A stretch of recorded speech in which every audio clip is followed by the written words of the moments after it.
Question 3, on a un cône tronqué, on a une formule pour calculer son volume. Première question, on vous demande de vérifier la valeur du volume.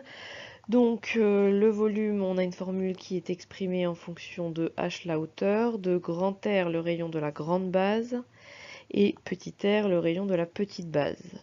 On va tout de suite calculer les rayons vu qu'on a les diamètres qui sont donnés dans l'exercice. Donc le rayon de la grande base c'est 46 cm divisé en 2, c'est-à-dire 23 cm, que l'on convertit en mètres pour la suite de l'exercice, ça fait 0,23 mètres.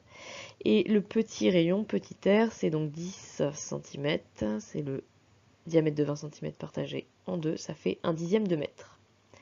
On peut donc utiliser la formule pour calculer le volume, pi sur 3 multiplié par la hauteur, donc c'est 2500 mètres, multiplié par 0,23 au carré pour grand R au carré, plus grand R 0,23, multiplié par petit r 0,1 plus petit r au carré, 0,1 au carré.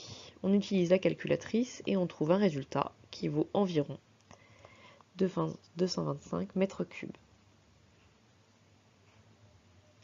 Deuxième question, on nous dit que la terre est tassée et quand on l'extrait du sol, son volume est augmenté de 30%. Donc augmenter de 30%,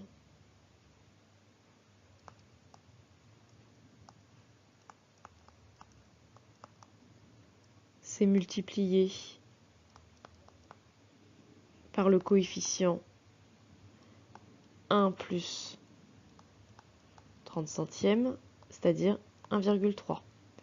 Comme le volume était de 225 mètres cubes, on le multiplie par 1,3 et on obtient donc un volume final qui est de 292,5 mètres cubes.